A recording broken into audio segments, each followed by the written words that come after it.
అతిక్రమములంటే ఇవే: పాపము, వ్యభిచారము, దొంగతనములు, అబద్ధములు, ఇవన్నీ అతిక్రమములు. కాబట్టి అతిక్రమములను మనము ఒప్పుకోవాలి.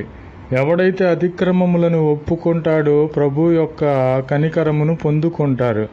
కాబట్టి మన అతిక్రమములను మనకు తెలియపరిచే దేవుడు, మనకు గుర్తులేని వాటిని కూడా తెలియపరిచి ఒప్పింపచేసే దేవుడు కనుక ప్రభు అయిన క్రీస్తు నామములో మిమ్ములను బ్రతిమాలుకొనుచున్నాను.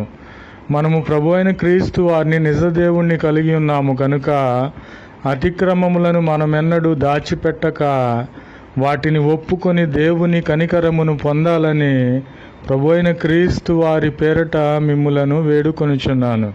కాబట్టి మనము మన పొరుగు వారిని ప్రేమించాలి.